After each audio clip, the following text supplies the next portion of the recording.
एक तरफ तो आप एक्सपेक्ट करते हैं कि इंडिया शुड हैव हेल्प्ड अस, लेकिन दूसरी तरफ आपने फिर वही उनके इंटरनल चीजों को डिस्कस किया। हिंदुत्व आइडिया को उन्होंने काउंटर करने की कोशिश की।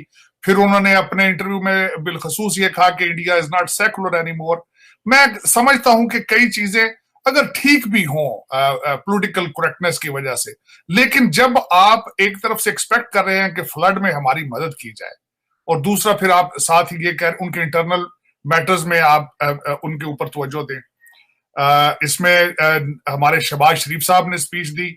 उन्होंने अपनी स्पीच में एक वर्ल्ड लीडर, दुनिया के सारे मैटर्स को डिस्कस करने की कोशिश की। उन्होंने अपनी स्पीच में उन्होंने इजराइल को डिस्कस किया, उन्होंने भारत के बारे में डिस्कस किया, उनकी माइनॉरिटीज के जो हालात है उसको डिस्कस किया, और साथ उन्होंने एक ऑफर भी दे दी, एक ऑफर दी भी और नहीं भी। उन्होंने उसमें कहा है कि हम भारत के साथ डायलॉग करना चाहते हैं, ये कि यूनाइटेड नेशन चार्टर, उनके बाद उनका राइट ऑफ सेल्फ डिटर्मिनेशन जो वो डिस्कस कर दिया कश्मीर का, ये सारी चीजें थी। अब मैं थोड़ा सा ओवरऑल एक आपको बताना चाहता हूं कि इस वक्त यूनाइटेड नेशंस का एक ओवरऑल क्या एक मूड था पूरा सारा।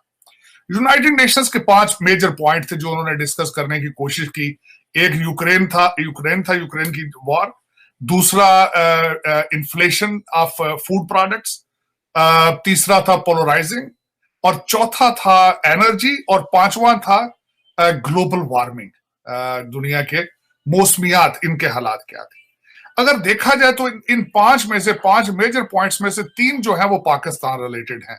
फूड सेफ्टी वो, और उसके बाद एनर्जी, और 3 मौसमियात जिसकी वजह से इस वक्त फ्लड की तरफ इशारा किया जाए।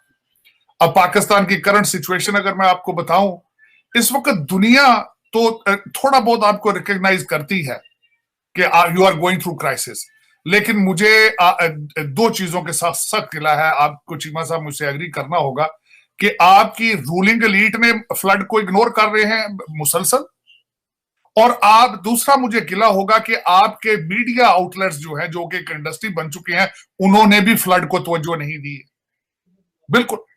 और तीसरा मुझे जो गिला है इसमें कि हमारी एक पार्टी मुसलसल हर शहर के अंदर म्यूजिक कॉन्सर्ट कर रही है।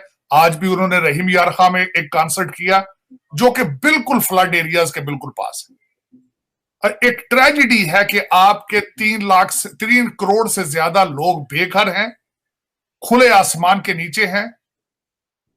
एंजेलिना जूली चली गई है, उसके बाद अर्तुगरुल गाजी की कास्ट चली गई है, लेकिन आपके किसी सिंगर ने, किसी सियासी लीडर ने, किसी डुअल नेशनल रूलिंग एलीट ने इसको बहादुर ही नहीं किया। हमारे एक्टर तार साहब कनाडा गए हुए हैं सारे। आपका मुझे तो खैर नहीं पता था, आपके तो स्पीकर साहब भी नियाग्रा फॉल पे बैठे रहे आके सरकारी खर्चे पे। मुझे एतराज था कि शहबाज शरीफ साहब 3 दिन पहले क्यों आए हैं। मुझे एतराज था कि एससीओ के सेशन के दौरान आपके दोनों जो लीडर हैं, आपके शहबाज शरीफ साहब और आपके बिलावल भुट्टो साहब, अलग अलग तैयारों में सफर करके गए हैं। आंट्राज साथ मौजूद था, और आप बिल्कुल you are not behaving that you are in the crisis. अगर मैं जाती तौर पर मुझसे पूछें, मैं शहबाज शरीफ साहब की जगह होता तो मैं टाई भी ना लगाता और अपनी शेव भी ना बनाता। लगता कि मैं एक सलाबज़दा मुल्क कंट्री का, मैं एक उजड़े हुए मुल्क का वजीर आजम हूं। मैं इस तरह का हुलिया बना के जाता, लेकिन अफसोस कि मैंने उनके कपड़े देखे, उनके सूट पूटन से भी महंगे थे। डबल ब्रेस्ट पावर सूट पहन के फिर रहे थे वो, जिस तरह वो मेरा मकसद है कि यहाँ पे किसी सियासी जगह पर आए हैं, कद काठ बड़ा कर रहे हैं, लोगों से मिल रहे हैं, लोगों को जा रहे हैं। इनको क्वीन में भी हमारे हाई कमीशन को जाना चाहिए था, इंग्लैंड में वहां पे जाना जरूरी नहीं था, क्योंकि आप ऑलमोस्ट अ बैंकरप्ट कंट्री, और एक जिसका आधे से ज्यादा जो है उजड़ गई हर चीज सैलाब से, लेकिन you are not behaving like it, you are not behaving like, and world is watching you, world is watching you. एक आपको आटे के नमक के बराबर जो है वो आपको मदद दी गई है।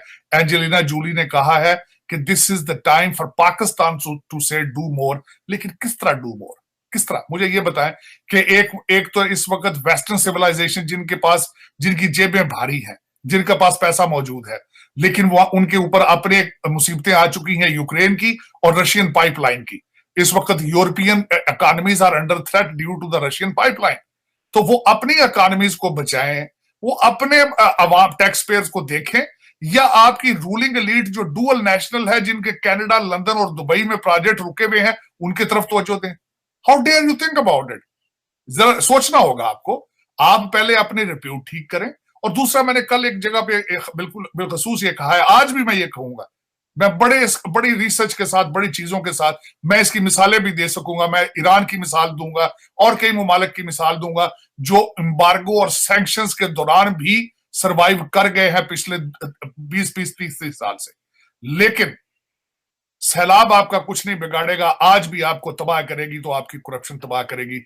आपकी किरदार साजी जो आपने करनी छोड़ दी है, अपने बच्चों के दिनों आपने शराफत प्रमोट करना छोड़ दी है, ये आपको बर्बाद करेगी। और यही एक सबसे बड़ी वजह है कि आज पाकिस्तानी, मेरे जैसे ओवरसीज पाकिस्तानी, जो मदद करना चाहते हैं लेकिन कर नहीं पा रहे, क्योंकि वजह यह है कि आपके ट्रक जाते हैं जब